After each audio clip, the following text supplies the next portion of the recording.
What is going on, everybody? It's Matt Marchese, also known as Islanders Daily, your home from the four-time Stanley Cup champions, New York Islanders, where we break down news, rumors, and everything in between. And in today's episode, we're going to be talking about a couple things, some things that might pique people's interest. We're going to be doing a little Metro outlook, something we haven't done so far. We've been doing player outlooks this season. We still have a player to talk about in Matt Barzal, but we're going to hold off on him for a little and start talking about the Metropolitan division. Now, to get things started, Islanders rookie camp has ended today. It was a week-long activity that the Islanders rookies competed in, and it has just ended today with normal training camp starting this Thursday for the New York Islanders, where we have word that Stefan Rosner said that all the rookies who participated in rookie camp will be at the main training camp as well to start it off. And to get things going, I want to talk about some of the standouts we saw at the Islanders rookie camp. And the first one I'm going to be saying is Ross Mitten. Ross Mitten will never play a game probably for the Islanders, but he's a very solid player, and I think that having him in the AHL definitely is a good sign. The Islanders haven't exactly had what I would call a good AHL team in a while, and having a player who will probably be a career AHLer is still good. You never know. He has great speed that we saw all week during rookie camp. And he's not the, silkiest player. He doesn't score many goals, but he's a hard worker. He's a grinder, essentially, but he is very fast. And I just wanted to give a shout-out to him, as I feel like he really deserves it for all the work he's put in at this training camp. And it's an exciting player to be able to watch, especially for the Bridgeport Islanders. So keep an eye out on him. Of course, I've talked about him nonstop on this channel, and he continues to show out, and that's Maxim Shabanov, one of my favorite signings the Islanders have done in a long time. I'm so excited to see how Shabanov competes on the Islanders. Hopefully, all the rumors we're hearing about him and how good he is true, and hopefully it translates well when he's actually competing in games. Hopefully it, doesn't go bad, but I'm just so excited to see Maxim Shabanov play. He's done so good. He's been such a really strong player. And then, of course, next is Matthew Schaefer, obviously the first overall pick in this year's NHL draft. He was doing a really good job defending the 2-on-1s today at rookie camp, and that's a good sign when you have a player who can defend 2-on-1s good. And, we know the Islanders need that with all the defensive breakdowns they had last year. Hopefully, we've cleaned that up, fixed it for this upcoming season. But, yeah, Schaefer really looked sound and steady, especially at such a young age, playing those 2-on-1s as well as just defense. He made nice passes and nice winning board battles, so that's a good sign.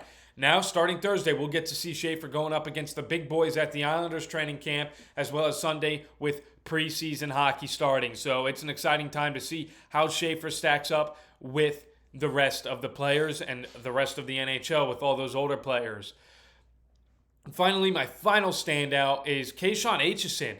Kayshawn Aitchison is a scary dude. He is a scary dude. He is a monster on the ice, right? Kayshawn Aitchison, he is a beast when you think about it. And today he landed a huge open ice hit on Thomas Bolton, where he said this. He said, definitely it's still camp, so you're not trying to hurt anyone. But yeah, just definitely super excited to kind of play more game situations with physicality and people competing for a job kind of thing.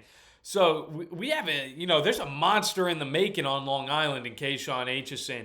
He's a scary dude laying these hits, and I'm excited to have that. I'm excited to have some dude who's not afraid to throw the body. Hopefully, we know he took a lot of penalties in the OHL. Hopefully, he's able to cool it down, not take as many penalties, but still be able to lay those open ice hits. And obviously, we know he held up. He didn't crush Thomas Bolton, but if he was going through with it in a real game situation, it would have been a huge open ice hit.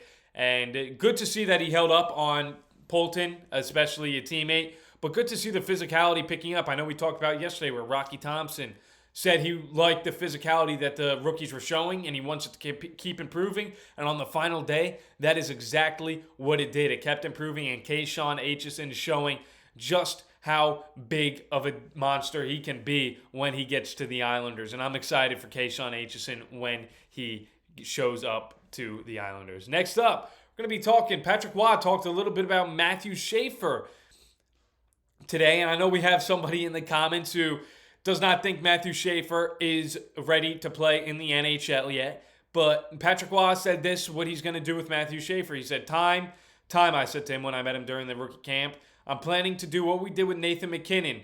We're going to give him time. When I got to Colorado, McKinnon was a first overall pick for us, and we put him on the third line, and we had to see where he is at. And then by midseason, he ended up playing with Landeskog and Stasny. It was almost the first line with Duchy, a line with, I can't remember who it was. All this is to say that we're giving him time. We are going to be extremely patient with him. He's a phenomenal kid, has great values. He's very humble. So we see Patrick Waugh says that he's going to be patient with Matthew Schaefer. He knows that Schaefer is not going to be world-breaking to start off his career.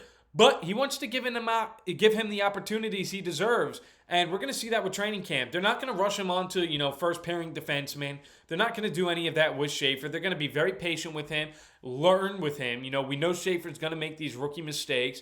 Now, with Waugh saying this, obviously, I think Schaefer will be on the Islanders this year. He's not going back to the OHL. He will be the Islanders. It comes down to if the Islanders kind of take the Noah Dobson route they did where they kind of made him an extra and had him fill in when need be to get those reps, or if he'll be a full-time starter. And, we'll have to see. We'll have to wait and see. Definitely seeing how he competes in training camp, like we talked about, will be fairly important to see how Schaefer pairs up with them, as well as preseason. So it should be a good time to see how Schaefer is able to compete with the big boys in the NHL. Next up, we're going to be doing our Metro Outlook, and this is a thing I want to talk about where I'm going to compare the Islanders to other teams in our division and see how we, match up with them and who is going to be the better team. And to start off, I'm going to do the Pittsburgh Penguins, and we're doing the Pittsburgh Penguins because that is who we play our first regular season game against, a big game, and if Schaefer does play, he'll be defending Sidney Crosby, which I'm sure, all those young kids always talk about how Sidney Crosby is an idol to them and everything. So that's going to be really cool. So to break it down, the Penguins' first line is going to be, this is all taken from Daily Faceoff, will be Rickard Rakell, Sidney Crosby, Brian Russ. Second line will be Ville Koivunen, Evgeny Malkin, Anthony Mantha. Third line will be Rutger McGrody, Tommy Novak, and Philip Tomasino. Their fourth line will be Connor Dewar, Blake Lizotte, and Justin Brazin. Or I don't even know who that is. Yeah, Justin Brazeau. Sorry. With the Penguins, this is not the same Penguins team that Islander fans are familiar with, that all Metropolitan fans are familiar with. And just looking at this roster off the top of my head, the Islanders, to me, definitely have a better forward group than the Penguins. Yes, the Penguins have the bigger superstars in Sidney Crosby and Evgeny Malkin, but depth-wise, the Islanders are just stronger, in my opinion. The third line, the fourth line. Now, the Penguins' third line is definitely interesting with Rutger McGrody and Philip Tomasino. Those are two young players, kind of prospect players, if you can say, and they'll definitely gain experience as they play in the NHL. But the Islanders, I definitely will say they're, offensively, we stack up, I would say, fairly decent against Pittsburgh, if not better. I mean, I shouldn't say if not. I think we are 100% better than the Penguins forward. Yes, like I said, the Penguins have the more star power in Crosby and Malkin. But even then, those guys are getting old. The Crosby and Malkin, they're reaching the end of their career slowly but surely. And we've even heard rumors that the Penguins might trade Sidney Crosby, which would be kind of like a holy grail for the Islanders to finally get rid of that dude in our division. And yeah, so the Islanders definitely, our forward group is definitely stronger. Obviously, Sidney Crosby is better than any player on the Islanders. But besides that, our first line, which we've talked about, Drouin, Horvat, and Shabanov, that he talked about, Patrick Waugh. I think that, I don't know, I will say the Penguins might have just a slight edge on the first line. I do think that we can easily be better than Penguins. Second line is Koivunen, Malkin, and Mantha. And then our second line is Palmieri, Lee, and Barzal. Obviously, our second line is much better than the Penguins. Again, Malkin is probably a player better than any Islander. Maybe not anymore. I shouldn't say that. Not anymore, but he definitely has been in previous time. But our second line, to me, is much, much better. 100 times better. Then for our third line, we talked about it yesterday. We have Pajot, Holmstrom, and who's on the third line? Duclair. And again, just a better third line than the Penguins have. Just all around better. I think Holmstrom is easily a player who can see in the top six. Same with Duclair if he's fully healthy. If not, definitely I think that's a good place for him. And Pajot, just a solid NHL player, a solid guy who's going to fill his bottom six role. Obviously, our third line is better. And then our fourth line with Heineman, Cizikas, and then whoever they're going to put there, Siplikov, Gatcombe, whoever. Again, I would take our fourth line over the Penguins' fourth line any day of the week. And it's just kind of crazy to think about. Obviously, we were better than the Penguins last year, but it's just crazy to think about how much the Penguins have changed over time, and that, I just remember playing them. And then for Penguins defense, they have Ryan Shea, Erik Karlsson, Chris Letang, Connor Clifton, Owen Pickering, and Matt Dumba. Obviously, Erik Karlsson is a solid defenseman. He's definitely not that same defenseman that the Islander fans know how he can be, and the Penguins fans, I'm sure, are upset with what he's become. Our first line is going to be Alexander Romanov and Tony DeAngelo, and I'm going to take our first pairing defenseman over that because, yes, Karlsson might be better than them. I don't even know if he is better than them anymore. He's kind of older now, Karlsson, and he's another player we could easily see the Penguins trade. I will take Romanov and DeAngelo over Karlsson and Ryan Shea. I just like our guys better. Next up is Chris Letang, Connor Clifton, and then we have Polak and Pelech.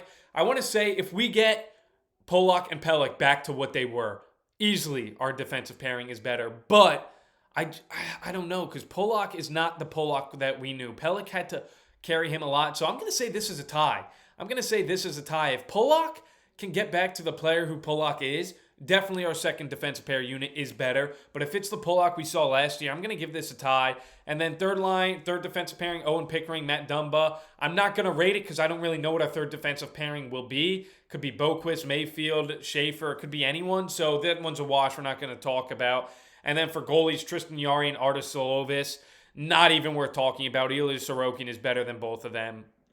And I will say when Varlamov gets back, he will be better. And David Riddick, I will take over Artis Solovis as well. I think Artis Solovis is definitely a solid backup, but I'm just taking the Islanders. Like the Islanders goalies, it's not even a question. I mean, Ilya Sorokin, Tristan Jarry and Artis Solovis aren't even in the same conversation as Ilya Sorokin. So that's kind of my first Metropolitan matchup. I think we do have the better team than the Penguins, and we should definitely finish ahead of the Penguins in the standings this year as long as everything goes according to plan. But it should be an exciting year to see us, how we pair up against our Metropolitan teams, and we'll get a quick look at it as we play the Penguins in our first game of the season. So as always, I thank you all for tuning in. If you have anything you want me to talk about, be sure to leave it in the comments. And as always, let's go Islanders.